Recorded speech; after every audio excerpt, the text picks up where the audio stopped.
Hi there, listener. I'm Quinn, host of the middlingly popular space history podcast, Failure to Launch. On top of our normal history content, we've also been making bonus content over on Patreon. And if you're wondering what that sounds like, we've decided to open up our first Patreon episode, a review of the 60s Soviet sci-fi classic, Planet of the Storms. If you like this and want to hear more content like it, consider signing up on the Failure to Launch Patreon at any tier and unlocking plenty more. Thank you. Hello, John.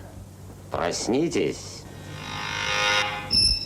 Да, сэр.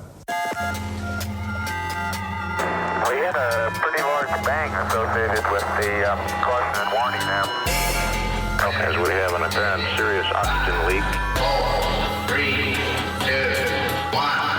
Houston, we've had a problem. He's in a roll and he can't stop it. Performing an evasive maneuver.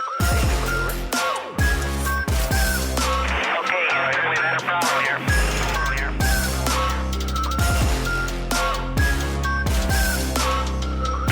We need to do a little more all-weather testing. Welcome to space.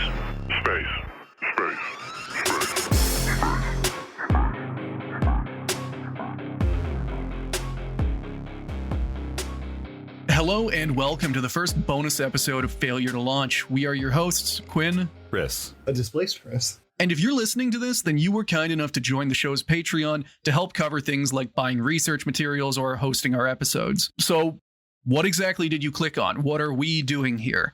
We're not sure if this will be the format for all the bonus episodes going forward, but we decided to start off with some reviews of old bad space movies, partially because I got access to a trove of old Soviet movies and I want to work through them. And what we're going to be starting off with today is the 1962 Soviet sci-fi movie Planeta Bur, or Planet of the Storms. I almost definitely mispronounced the Russian there.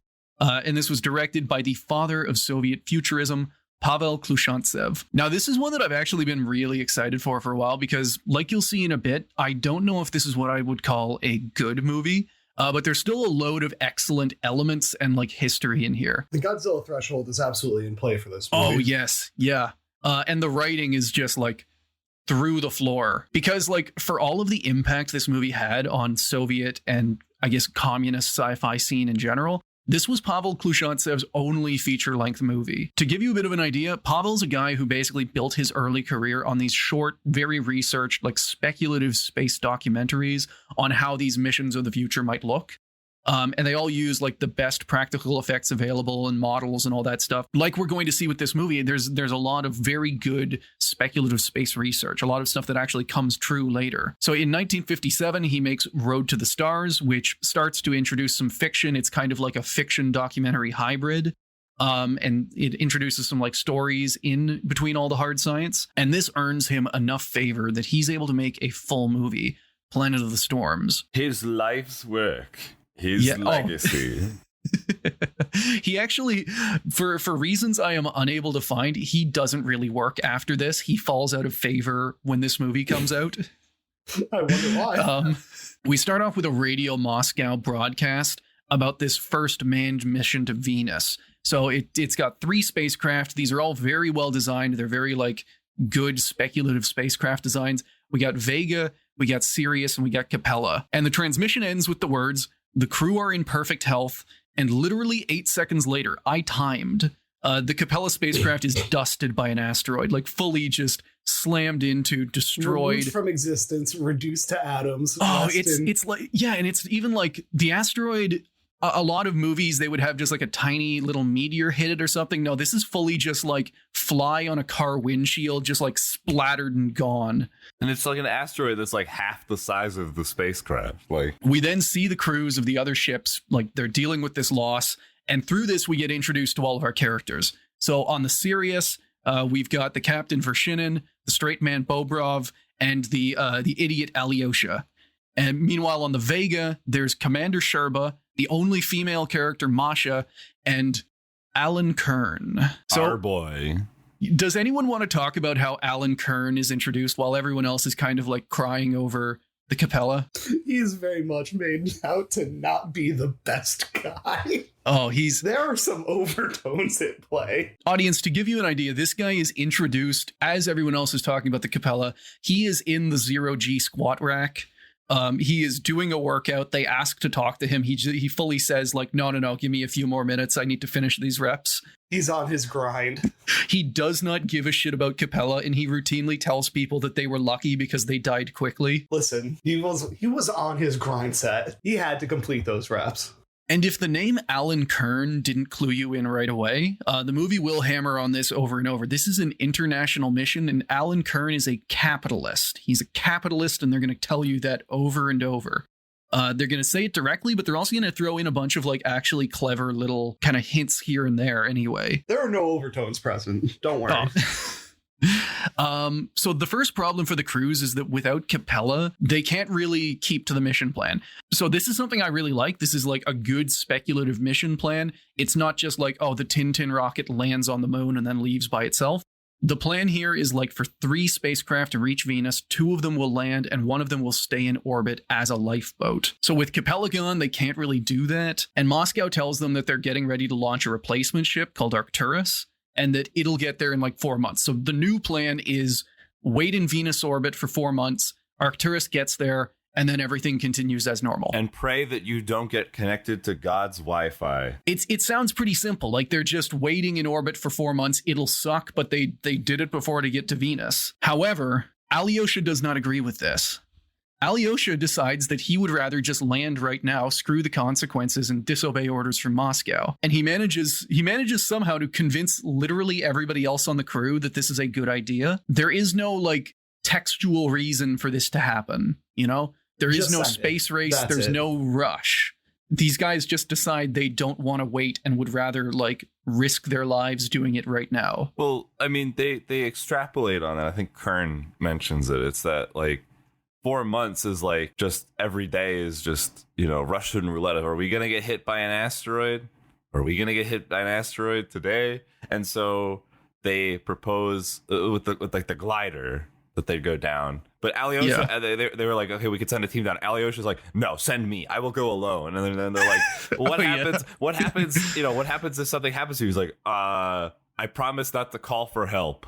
I'm like, okay, Alyosha, that sounds really great for your life prospects here. Like, oh my God. Yeah. And there's another thing that reminds me, there's another thing once the mission gets going, or once everyone's convinced, where they say like, what happens if we fail? And Captain Vershinin is like, pensions for our families and monuments on Earth, baby. And this convinces people. He's got fully just like, he is set. This dude does not know the Soviet space program. If you fail, you are only getting publicly disclosed in like 1996. You are going to disappear. You're going to get fucking Bondarenko'd. I like that they refer to this as an international mission when the majority of the mission is Soviet. It's fully 5 out of 6. I mean, 5 out of 7 if you count our next character, who gets introduced right now. Beautiful segue. Iron John. Our boy. Hold on, I've got a clip for this. Hello, John. Проснитесь. Да, сэр. So yes, sir. Yes, sir. Alan Kern, Dr. Alan Kern, whatever he is an employee of General Cybernetics, who has been sent along with this mission, and he has come along with his own robot, Iron John, or Robot John. Iron John is so much better. And despite being Western, Iron John is like a very Soviet take on Robbie the Robot. I love his design. The suit looks incredible. He's got these little like raptor claws on his feet for some reason that look awesome. And as the movie goes on, he's kind of like a superhero where he just gets like revealed to have more and more abilities and powers. So basically, Kern wakes him up and gives him this mission plan of like, hey, how are we going to get down to the surface? He just gets wintered soldiered into action. Yeah. And he comes up with this idea, which is the Sirius will land with 3 people. Vega will stay in orbit. And 3 people on the Vega will ride down in like this rickety emergency glider they have. And whenever they leave, the Sirius can carry 5 people, and John will just be left behind because he says that he's the heaviest and that he's dead. They did my boy dirty. But I love this scene because you start to get this hint of something where Kern is reluctant to accept this plan whenever it's about leaving John behind. He's totally up for like sending Alyosha alone. Whenever John volunteers to stay behind because he's just a robot, Kern actually kind of gets a little like reluctant. And he says, what's his quote? He says, "His mathematics are pitiless." I'm my boy. Yeah. And he is not the only one who's like not thrilled about this plan, because we also get to see the first hints of like what will continue throughout this movie of sexism against Masha. Oh, this is some incredible sexism for. So her whole thing is that the movie wants to tell you that she is incredibly emotional and that she's overreacting to all these situations when like her reactions are normal. She gets sad when 3 of her crew members die, and she gets mad whenever people tell her like, "No, you can't go to Venus. I know you've trained for 20 years. You have to stay here and not do anything." No, woman, you can't go to the woman planet. Yeah, and they're like, "Oh no, like if you went, that would be disobeying orders." Even though like this whole mission, they've been told by Moscow to just sit still. Do not do this. Just big chill in orbit. Don't do shit. Yeah. And to be fair, she is also on board with the disobeying orders thing. She's mad that she doesn't get to go. I'm not getting the fun part of breaking the orders. Now listen here, broad. You're going to stay at home and take care of the house. In orbit. Oh. And you're not going to get to go down to the woman planet. So they start the mission plan. Of course it fucks up. The Vega glider, because they put Iron John in charge of piloting it, crashes, and Sirius lands kind of far away and has to go and rescue them. And I love so many different elements of this movie, but it's just so chopped together and like schizophrenic. So when they land, I need to be clear, like this looks exactly like Venus. It's this like jagged, rocky surface covered in fog, and there's this real sense of it being a barren, hostile rock. And this is more than like, this is 20 years before Venera 13 sent back the first pictures of the surface of Venus. So this is all like speculative, well-researched speculative science. So they get out of the spacecraft, they're looking around. It's this like there's no music. You're just hearing the whistling of the wind. And then the tone shifts like crazy, because Alyosha wanders off and gets eaten by a Venus man-trap. So just like a giant plant grabs him and is like halfway eating him when Vershinin and Bobrov show up. Reminder that this is the man who insisted that he just go alone. Within 30 seconds of landing, he has been eaten. He has discovered life and been eaten by it. And so Vershinin and Bobrov, they're able to save him. And the way they do that is they take out their pistols and just fully mag dump into this plant. The most American of approaches. Within a minute of landing, we have established that like Venus has life, the life is hostile, and that all of these cosmonauts are packing and willing to just like fire on anything. They are ready to start stacking bodies like cordwood on landing. I have a different recollection of this event. So I thought that the reason that Alyosha got by the plant was because he was lured by the siren call of the Venetian woman. And he's like, okay, whoa, you're right. I thought that came later. I'm enthralled by my cuttlefish wife's space pussy. Okay. And also, I thought that they stabbed the plant. I thought they went knives out and they just like viciously stabbed the plant to save Alyosha. That probably happened too. Let's be real. Yeah. Because the mag dumping comes in the next scene. No. I'm. How am I getting this? This movie is so like cut, like weirdly cut. But yeah, so you have a fair point. I thought I got that mixed up and thought it happened like after they rescued him. But okay, so basically, audience, throughout this movie, anytime we see Alyosha, every now and then he hears like this noise, this siren call, and he gets unreasonably horny about this. He has no idea what it is, but this noise turns him on, and he immediately becomes convinced that Venus has intelligent life and that it wants to fuck him. This will be a thing through the movie. This is, every character has like one or two character traits. This is Alyosha's entire arc. Thirst. This is it. The young, that is his defining character trait as the youngest, most virile man on the crew. I must fuck. Oh, and yeah, you're right. So what I was thinking of was coming up next, which is we hard cut to the Vega crew who have survived the crash, And we immediately see them, like literally the first scene is Sherba with a Makarov just like gunning down dudes in Godzilla costumes who move around by bunny hopping. Oh, and he is stanced. We should reinforce this by stating they landed in like a swamp. So they're like in this mire. It's foggy. It's fucking wet. There's just mud everywhere. And then there's just these dudes in Godzilla costumes just like rolling around in the mud and like getting shot. Yeah, they don't appear to do anything. Like, we don't really see the scene. We don't know who attacked first. But like, considering that most of these Godzilla things aren't really doing anything threatening, the most threatening thing that happens, and it's hard to tell because of how badly edited this whole scene is that one of them tackles Sherba into the mud, and then literally the next shot he's back standing and just like fully like firing into a crowd of them. And not covered in mud. He is stanced up. It is so good. So we also need to talk about I think we need to talk about the guns that these guys have, specifically Kern's gun. Because everybody else gets like a good Soviet Makarov. Or Browning. But Kern has a pre-World War I German Borchardt C93. I'm not a gun nerd, sue me. And I think this is just another way, like, I don't think it's done for sci-fi points. I think this is done for another very obvious, like, this dude is Westerner. This dude is a capitalist. Oh, it's character setting. Hondo P. So yeah, they gun down all the Godzillas. They reassemble Iron John, who had to be like taken apart for the landing. I don't know how he was piloting. It's simple. They plugged him in. This plugged his head right in. Yeah, easy as. And then we get the scene once they both send him ahead to scout, but he also becomes the bait for the Godzillas, because we have this weird shot where he's slowly trudging away. They're making the dude in the John costume fully walk up like a wet cliff. Like he's like they must have hated these this dudes actor. And these dudes in Godzilla costumes are just kind of like bumping into him.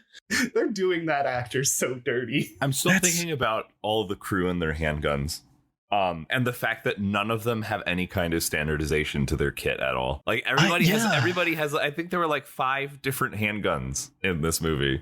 I wonder if it's meant to be kind of like a characterization thing for them. Oh, absolutely.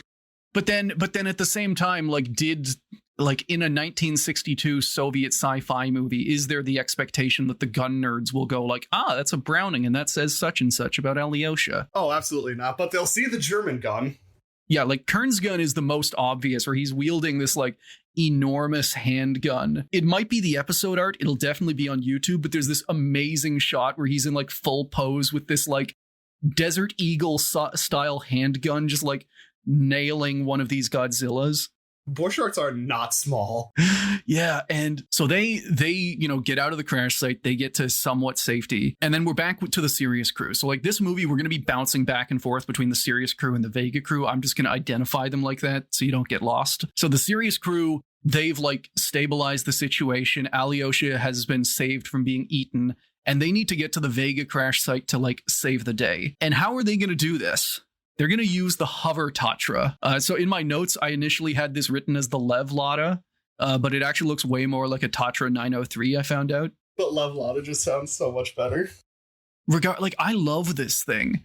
The practical effects for it are great. It legitimately looks like if you mixed a Soviet car with like a Star Wars land speeder. It's got a fucking turret on top. This is the technical. This is the coolest prop in this movie. You get the sense where a lot of this stuff has been well researched. Like the rockets, Sirius, Vega, Capella, these are all like very well designed. They've got a bunch of cool, like the internal layouts are very realistic and accurate, I'll say. And then they just fully bring out the hover Lada and just go for like anti-grav tech. And I love it. I think they're fine with getting away with that little bit of fiction. Absolutely. I love the Lada. It's a piece of our story that goes through quite a bit through the rest of the film. And oh, yeah. Let's just say that our friend is unstoppable. Yeah, it's like it's space chitty chitty bang bang, I think. Emphasis on the bang. It just bang. reveals new abilities and like we'll get to that. But like they unlock the power-ups. Yeah. So once they get the hover car going, they start making their way over to Vega, and they stop because they see a Brontosaurus. And Alyosha insists that he needs to get a blood sample from it. And the way that he does this And this is like, I love this shot because this is an amazing forced perspective shot where they have the animatronic of the dinosaur up close, and then Alyosha is on like a hill a mile away. So it looks like he's tiny. He fully goes up and just shoots the thing in the tail and grabs some of its blood and runs away. Just shoot the wildlife. It's the only way. Yeah, and like a better movie would have just had it like smush him right then and there. But we do get this kind of cute moment where as he gets back to them, the dinosaur like slowly turns and looks back at its tail, and they all joke about how like, oh, it's got slow reaction time. After he just fucking capped it. Vega Crew. We're back with Vega Crew. Vega Crew's got to get across a chasm, and they get John to help by tying a rope between him and a tree, and then he like spins his torso around really quickly like a ratchet, so it pulls the tree over. And the way they were setting up this shot, I thought for sure that tree was it was going to land on John. I have a different recollection of the sequence of events again. What happened? I thought that they go to the cave first when they escape from the swamp before the tree. Because I actually had a comment that I wanted to make, because like it was they've escaped the swamp. John is complaining, hey, it's raining too much, and I don't like this getting wet deal. And okay, both Kern and oh my god, what's his name? Sherba. That's right, yeah, Sherba. I keep getting Bobrov and Sherba confused. They're the most forgettable characters. Also, I like that we made it this far without noting the fact that like Sherba and Masha are like in love or something. But they don't really. There's one example of them kind of hugging, and then I think they kiss before they leave. They kiss though. I mean, she doesn't kiss anyone fair, else. Yeah. And she cries. I don't know. She cries when he leaves. You know. So yeah. But anyway. Yeah, like Iron John is like, hey, it's raining too much. Can we go find some place to not get rained on? And then like Sherba and Kern are like both getting a little delirious because like they had suit ruptures from the raptor attack, and they're getting some kind of like virus in their suit. Sherba is like, we should take the medicine that we have for this, and then Kern is like, it's just a fever, we'll get over it, push through. and I was thinking about this because we talked about how Kern was like, I don't want to sacrifice the robot early on, right? He has that mentality of like material is more important than the manpower right now. Yeah. And once again, Kern is like, okay, well, let's just spare on our resources and put up with it. And Sherba's like, nah, let's take the medicine that we were equipped with for this very specific circumstance. Yep. And they end up having to take it anyway, but they end up doing it later. Yeah, like again, it comes down to Iron John to do the work for them. Yeah. They get gently waterboarded by John. Of like clumsily manhandling the tiny medicine vials that they've been given. With hands that were clearly not designed for precise manipulation. Yeah. So audience, to give you a bit of an idea there, we cannot stress enough how tough it must have been to be the actor for Iron John, because he has to open up a child-proof pill bottle with these like metal 3-fingered hands and then feed, and you can see in the shot he drops the pill like twice before picking it up, and he has to feed it to Kern. And then all of that gentleness goes out the window because he picks up a bottle of water and just kind of pours it onto Kern's face. Yeah, he gently waterboards him after making him eat some dirt. And we get these little like characterization moments every now and then in the movie, and this is a good one where Kern and Sherba are getting a little bit delirious, and they're like talking about the necessity for setting up a world government and just how John, and like Kern is saying how John should be in charge of it. That's because John is the best. He always has been. Oh yeah, and then the segue scene between the resolution of that action, we would go back to our boys. Yes, so back to Serious Crew. And they have to get across the water. Yeah, so their goal was to drive the hover car across the water to get closer to where the other team is. And they're trying to figure out what's going on because Masha in space lost track of them because they're in a cave. And she doesn't know that. And so they're like getting closer, like, oh, hey, something must have happened. And being a bunch of intelligent spacemen, they kind of already surmised what was going on, instead of just assuming the worst. Yeah, I feel like that's another dig on Masha there, is that like she's kind of presented as being hysterical. Yeah, because I guess we kind of like glazed over that too, is that like she's alone in space and isn't hearing from anyone and is basically going hysteric at this point, like all of my friends are down there dying and I can't do anything for them up here. And she has like this montage of like Oh. Sherba dying in horrible ways, and she's like, I don't know what to do. I have to go down. And so she records a message to send to Earth to be like, hey, I'm gonna go down. And then immediately after she sends it, Earth calls her back. It's like, no, don't do it. You need to stay up in orbit, or else everything will be ruined. And she's like, still thinking about Sherba. And it's just, and the way that this conflict is, like, you had a point with the Sherba thing. The way that this internal conflict for her is shown is like a weird montage where it's 50% Sherba dying in various horrible ways and 50% Soviet stuff. So just like footage of Red Square and like footage of big parades. And this is how it internalizes her conflict between saving her loved ones and following orders, is just like this weird shot to shot of like Sherba lying face down in a puddle and then like missiles going through Red Square. oh, that also made me think of something.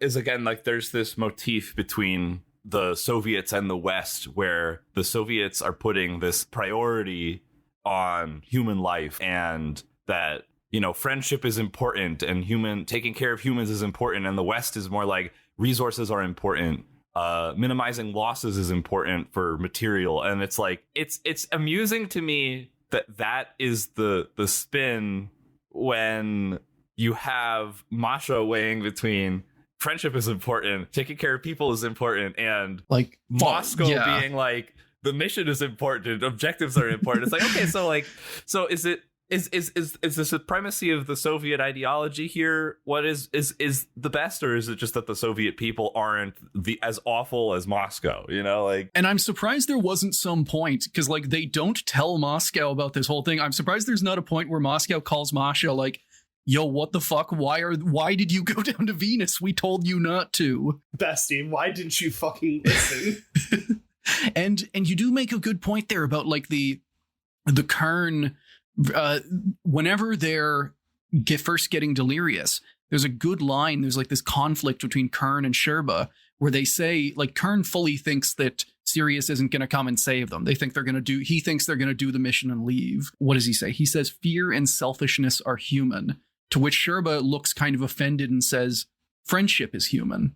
And this is like this stupid fucking Kern line. is hyper pragmatist and like pessimistic. also West German, so Yeah. Okay. So we now tie everything back up. We're back with Sirius crew. They're going across the water, and they're finally able to get within like transmission range of Iron John, or they're able to get within transmission range of the Vega crew, but everyone is unconscious except for John. And this is where we get my favorite character, Sassy John. Because, audience, John is programmed to only respond when you talk to him politely, and Bobrov does not know this. So Bobrov asks him, like robot, where are your masters? And John responds, slavery is forbidden by the Constitution. I am a free-thinking robot. He asks him, like, what is the position of your friends, then? Position, horizontal. and yeah, they have this chat. The Sirius crew is able to eventually convince him to give Kern and Sherba the pills. He gives them their medicine, and they're able to feel a little bit better. Once the rain passes, this is like after they get better, after the Sirius scene. After he's been gently fed them some dirt. Is the bridge thing after the pterodactyl? yeah, I think so. We because we maybe we should. I'm explain getting my jumps mixed up. Yeah. I think they got their jumps mixed up. Well, yeah, it's this constant back and forth. Meanwhile, all right, so Sirius team, we're back with Sirius team. They are in the Hover Tatra. They get attacked by a goddamn pterodactyl, and they have to fight it off with the car's turret on top. Yeah, once again, the life forms on the planet just they experience a sense of curiosity and wonder at seeing a thing that they've never seen before, and their first instinct is to kill. Yes. Deploy the technical. Yeah. Oh, the music for this, or sorry, the sound effects for this are amazing. Audience, I'll play it right now.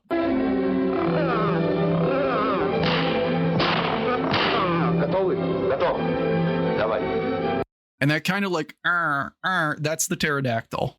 Gets fucking so shot. So it swoops on them. It breaks the turret before they have a chance to fight back. So they have to shoot, they have to aim the turret manually. So they open up the technical, so the hover Lada is a convertible. I like that we've already reverted to calling it the Lev Lada. I know. It's The supremacy of the Lev Lada reigns. I don't even remember the other thing that you said it looked like. I just only remember Lev Lada. Yeah, they open up the top, they manually aim the gun, and they shoot down the pterodactyl. Who has like this tail that's like a flail, and it's trying to whack them with it. Oh, that's what smashes the turret. I hadn't picked that up. Then they want to get away from more threats, so they immediately decide, without telling Masha, that they are going to flood the car and continue underwater. They flood the car. It's now a submarine. Masha, who is going through this whole like, are my friends dead? She doesn't know about this. She sees the car just disappear from her scope.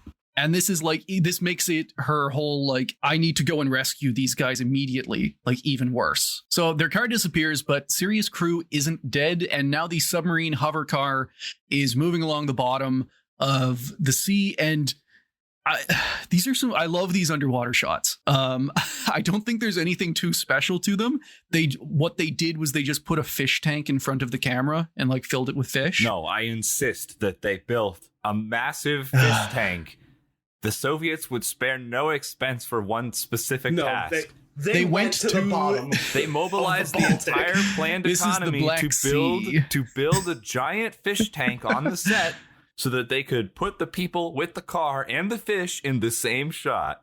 I'm amazed we never got to that point with like how some dictators have been just like movie obsessed. I'm surprised that like Stalin didn't mobilize the entire Soviet population to build like the world's biggest cowboy movie. So 1962, I believe, is this still Khrushchev? I think he gets deposed later. I'm not sure what his movie tastes are. If they convinced him, he could easily mobilize millions of Soviet citizens to dig out the underwater Venus Sea. But yeah, and this is also, as they're going around, they keep exploring. They find what they think is a statue of a pterodactyl, and then they find out that it has like a ruby eye. So it's a statue, someone has made it. Yeah, they thought it was like a petrified fossil or something, and then they found, oh no, it's a statue. Somebody made this. And then Alyosha finds a new target for all of his latent horniness.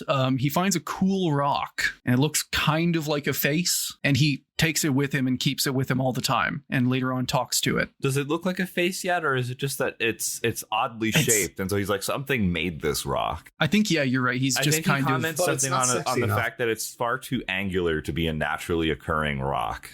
Right. And so he just takes this rock that could just conveniently be shaped like this.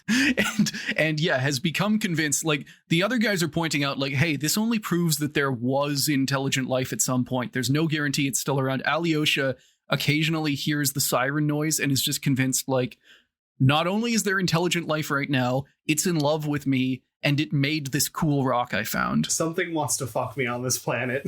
And by God, I will find it. Yeah, and like in every line of dialogue, he is getting gradually just more turned on and horny as this movie goes on. We're maybe like 40 minutes into the movie at this point. It's not too long. And he just can't keep control of himself.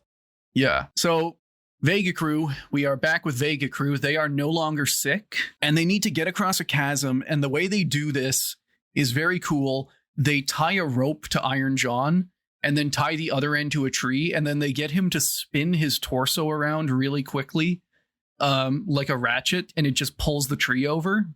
And it is. And the way they were good. shooting this, I thought for sure the tree was just going to fall and crush him, because every shot was composed like to really tell you that was going to happen, but it doesn't. The tree falls over, it makes a big bridge, and we get this another very good forced perspective shot where the actors are very far away and it looks like they're walking across this massive bridge. This is all. John also reveals another power, which is that on top of everything, he is also a record player, and Kern has loaded him up with like a shitload of American lounge music. So as they're walking across this bridge, he gets John to play.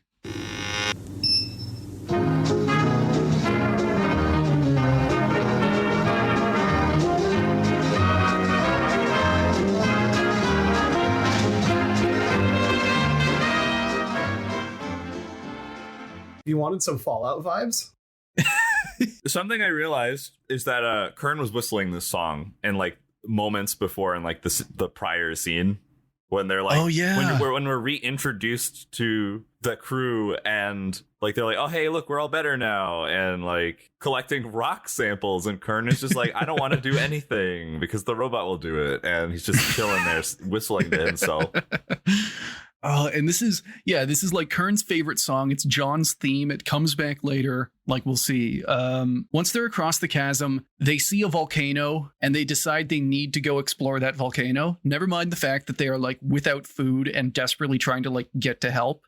They decide like, no, we're gonna go inside that volcano. I need lava samples. So they go in, they get the lava samples. They are immediately surrounded and encircled by lava and in need of rescue. And Kern has the brilliant idea that they're going to piggyback ride on Iron John, and he's just going to walk them out through the lava. One of the best pictures from this film. And yeah, there's this nice little shot. They're both like Sherba and Kern are both riding on Iron John's shoulders, and there's this cute little scene, like this one shot where Kern, after a second, just kind of like crosses his legs and gets comfortable and kind of like leans against John's head. And then so they get about halfway, the temperature is rising, and John's self-preservation programming suddenly kicks in. The thing that we did not know that he had. He suddenly decides, he says, I must lighten the load, gentlemen.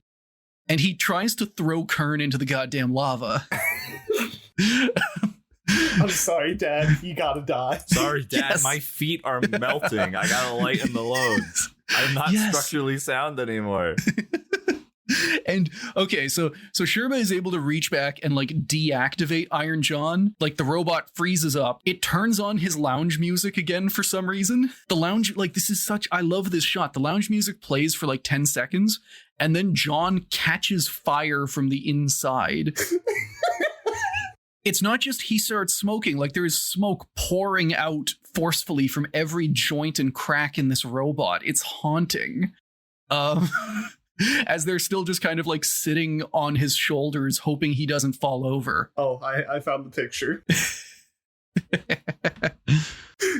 Yeah, it's at this point, Sirius Crew shows up to save the day. They drive the car up. Bobrov and Alyosha get out, and we get this, like you were talking about this yesterday, Chris, this very nice shot of the miniature of the hover car flying through this like fire and lava. Yeah, when you had started mentioning like at the beginning of the film with the Brontosaur about the Force perspective, my brain immediately kicked in. Like, okay, where else are we seeing like prop magic occur here? And so like, yeah, I was like, oh, that car looks a little small. And I noticed like the running wire that's underneath it that appeared through the smoke, which was, yeah, again, like largely very cleverly hidden through the set piece of like, you only see it like once in a 10-second shot. Yeah. And also like you have the shots of like the flowing lava and like Iron John's feet walking through said lava. It's like you can tell by the scale of like the fluid motion and the lack of detail in John's legs and like the size of the little plumes of fire that this is a miniature. Yeah, like one of the ways you pick up on that, thank you for pointing that out. The actual John suit has a very defined ass. The miniature does not. Yeah, I like that we went through almost the entirety of the film without mentioning how luscious Iron John's ass is. Well, we're getting to a point where it's relevant because the Levlada comes up. They save Sherba and Kern, and they leave the deactivated Iron John just kind of standing in the lava. They get to safety, and then like we get this emotional goodbye John. Like we get this salute to John, which rules. We like his lounge music comes back, except now it's sad and there's kind of like a sci-fi edge to it.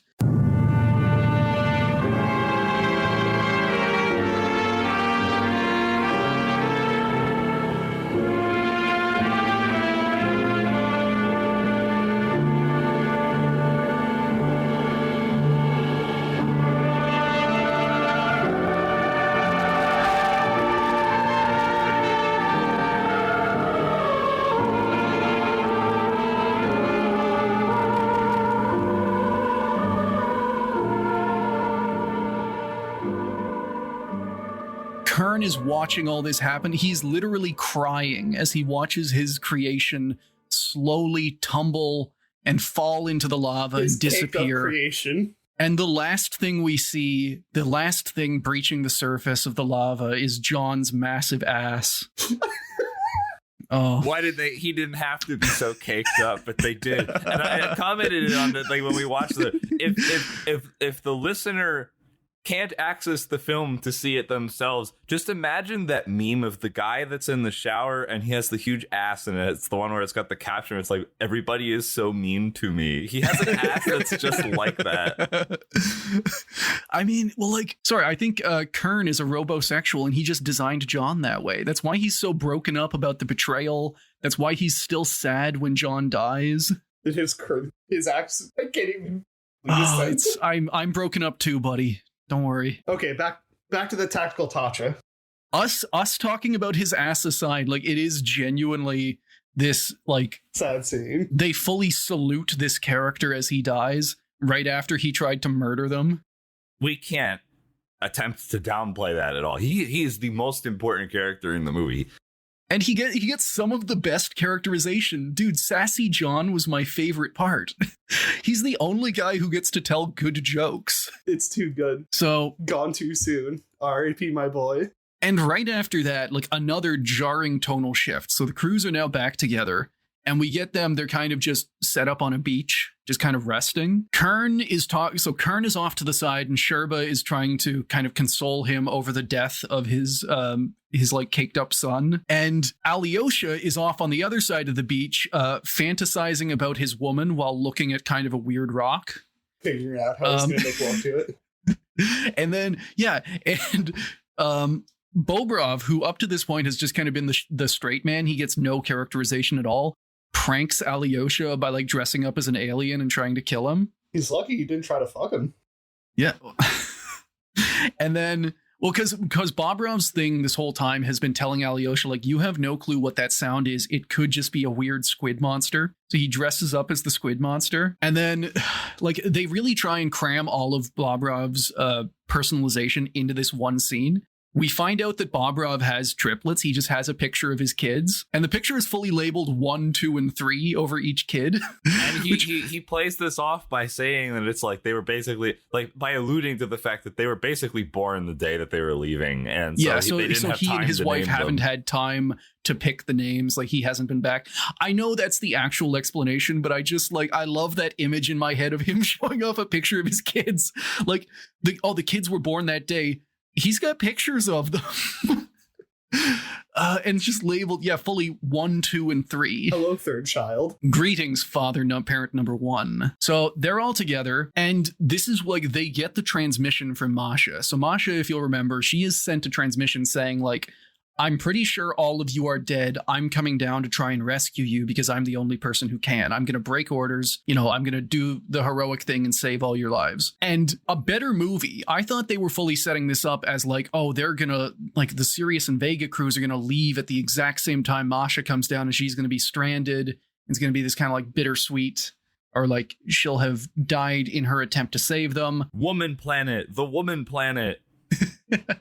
And that goes out the window immediately, because as soon as they make it back to the Sirius rocket, they get another transmission from Masha who tells them, like, I completed my character arc. I followed orders and didn't come to save you.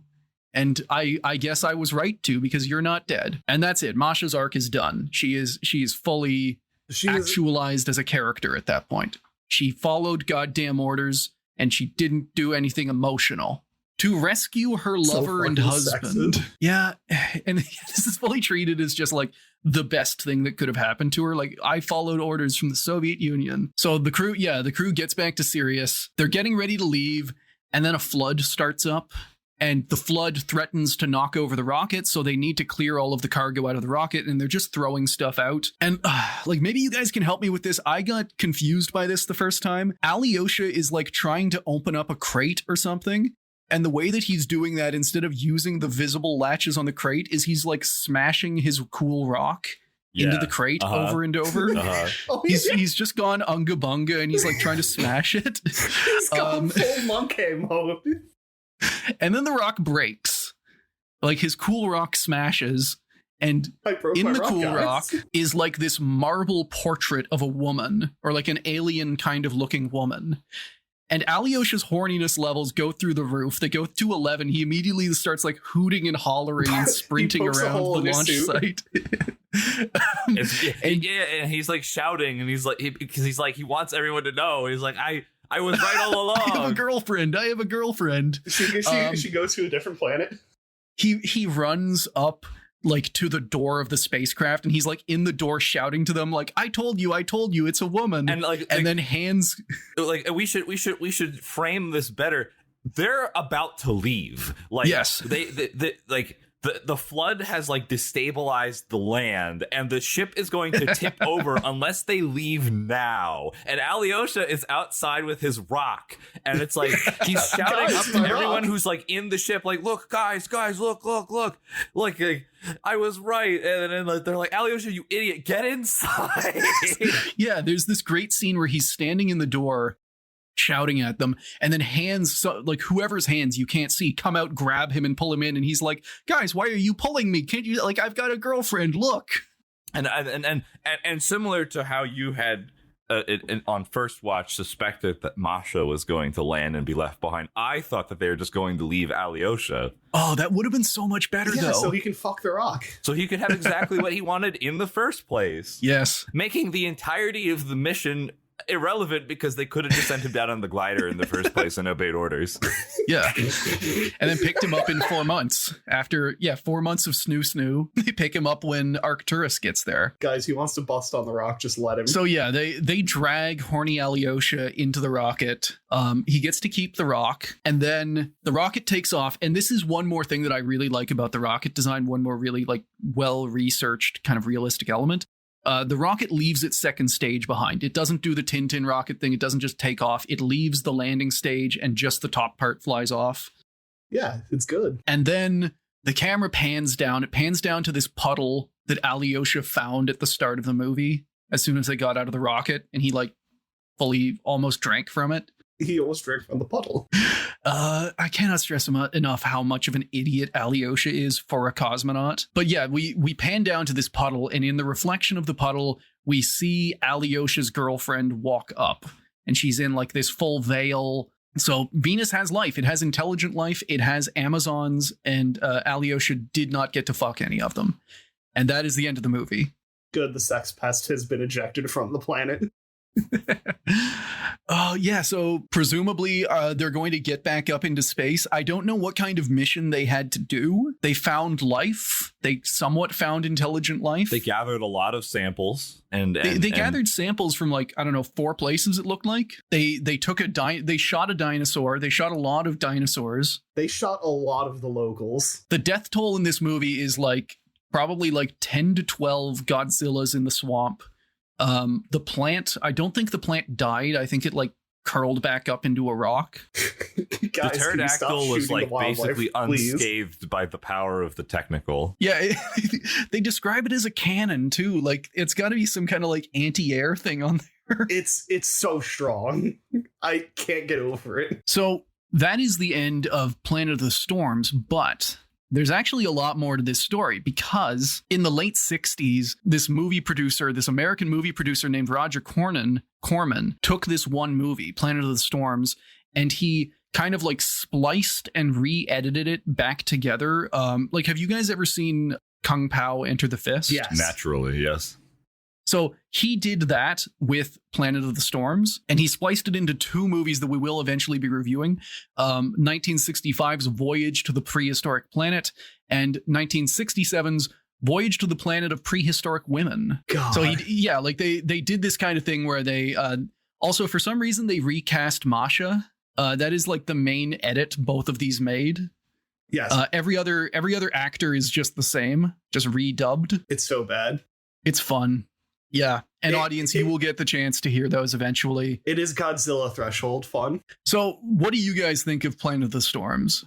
Beautifully bad. Yeah, beautifully bad is a really succinct way of putting it. Like, as a story, I think it sucks ass. The story wasn't great. The dialogue was okay. The practical prop effects were pretty department. good for 62 or whenever this was. So I don't know, like a I don't know, 7 or 8 out of 10 John or was something. just carrying the film on his back. Yeah, character development, like Kern, Masha, and John got the most character development, which kind of surprised me. Whenever we first started it, I thought for sure Kern was just going to be like the capitalist cutout kind of character, but we see him being like legitimately emotional. Like he is devastated when John dies. He does not for a second blame John for trying to kill him. Yeah, because they would have killed each other. I kind of, maybe this was meant to be like to a Soviet audience. I wonder if this was meant to be perceived as just like patently ridiculous. Like, look at this dipshit getting sad about a robot. But like, this is the level of like looking at stuff from this time frame, like how much of it is propaganda and how much of it was meant to be like ingested as is to the audience. Yeah. Like the fact that that John says in the film, like he says a couple of times, like, no, I'm a fully thinking and feeling like I'm a being. I'm a citizen of the Soviet Union. Sassy John going off. Yeah, whenever they try and tell him like, yo, where is your master, you piece of shit? And he like fully reads off the Soviet Constitution to them. It's so strong. No, but then the movie also does an entire send off, like a musical send off to John. So clearly they wanted people to think like, no, this guy is, he's a real character. It's sad that he's dying. You're going to be sad for the sassy caked up robot.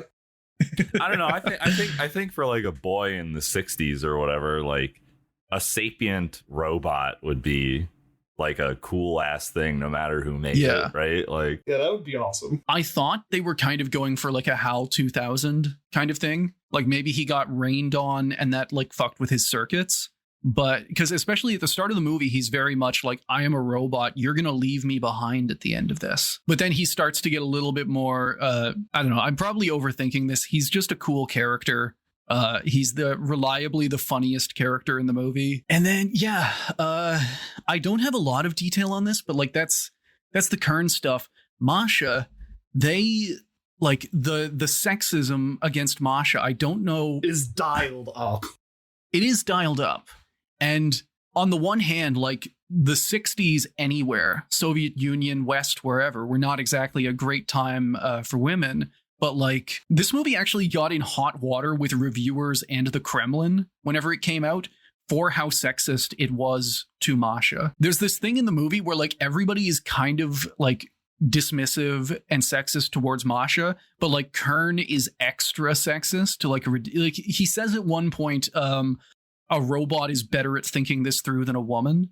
And this is treated in the movie. This is treated as like, wow, look at this guy being kind of like backwards. Isn't that crazy, guys? Yeah, it's like look at this Western dude being too sexist as opposed to the proper amount of sexist, which is what I am. But at the same time, I don't know if this fully represents the time because the Kremlin thought this was too sexist. They criticized Pavel Klyushantsev for this being too sexist, and he doesn't really make a big movie after this. he got sent to the woke re-education gulag. He was too based for 1962. Oh no. God. He was too based. Oh, that's horrible. Yeah. So, audience, however many of you there are at this point, thank you for listening. We really appreciate you joining the Patreon, supporting the show. Your contributions will get you one more of these per month, maybe more as we ramp up, as well as supporting us in buying research materials and hosting our episodes. All on board for the disaster piece that will be Planet of the Prehistoric Women. Tune in for the next bonus episode where we will be talking about the movies Voyage to the Prehistoric Planet and Voyage to the Planet of Prehistoric Women. Man, how many times can you remake the same movie? Twice, as it turns out, but only if you recast the woman into a worse actress. Somehow we have gone retrograde with this already shitty decision. Well, okay, so spoiler, I've watched Voyage to the Planet of Prehistoric Women. I haven't watched Voyage to the Prehistoric Planet, but they suck. They both suck. I know I told you guys yesterday, they are significantly worse than Planet of the Storms. They're just patently shit. Well, as a different movie put it, or a different review put it, whenever they dubbed these characters, they didn't really focus on the dialogue. They focused on making sure the words matched the Russian actors' lips. So there's a lot of times where characters will just say complete gibberish to vaguely fit what the actors on screen are saying. And it's like inherent, like it feels like a fever dream. Feels like you're having a stroke. It feels like the language centers of your brain have been damaged and you're just not understanding, which makes sense because this is like a different movie being chopped up and like redubbed in just like the weirdest ways. It was thrown into a bag, shaken around, and here's your movie. You know, I'm left with the sensation that you're just doing some MK Ultra shit to me if you're gonna make me watch the two other bad versions of this movie immediately after this one. No, we're just... At the end of all of this, you're going to have like the weirdest, all of these are going to mesh into one Planet of the Stormy Prehistoric Planet Women. No, we're just going to watch this movie 2 more times and you're going to gaslight us. Yeah, just like this, well, right there, you see that woman? That's the prehistoric woman. We're going to turn on this film that's going to take a 7 or 8 old film and bump it down to like a 5. Yeah. And then you're going to subject me to some like Coco Melon shit with like the fucking edited dialogue. And then I'm going to have to watch it again. Nonsense. I'm going to have to watch it again in another bad version. Like, I might just go mad. Don't worry. I will say one trick they use that I legitimately love is for the voyage to the planet of the prehistoric women, the women in question are psychic, so they don't have to move their lips, which makes it significantly easier to dub them. So they are the only people in the movie who have somewhat like understandable dialogue that Everyone doesn't else sound is like just Coco Melon. Coco Melon Russian, no! Oh, it's... I don't want to get put in the machine. Audience, thank you so much for listening. Speed running fucking brain damage. Thank you for supporting the show, and thank you for sticking with us through this Trauma. wonderful movie, this wonderful train wreck of a movie. Until the next bonus episode, we'll miss you in the bonus episode zone. Why do I try and do any of the outros? You're better at this. That's why I recorded you to do the outros. Because our doppelgangers are in the real world running the show, and we're stuck here in the bonus episode. Oh, we're area. the bonus zone. Yeah. Well, if we get more listeners, we can hopefully escape and like take their place. I'm pretty sure there was a movie like that recently. Although I don't have red PJs to wear. Thank you for listening to Failure to Launch. If you enjoyed the show, please leave us a review or tell a friend. Everything helps. If you want to follow us, contact us, or suggest a topic, you can email us at launchfailurepodcast@gmail.com. We're also on Twitter at launch_failure. Failure to Launch is hosted on Anchor, and we post on Apple Podcasts, Stitcher, Spotify, and Google Podcasts. We also post our episodes with visual aids on YouTube at Failure to Launch. All music was provided by DJ Danarchy.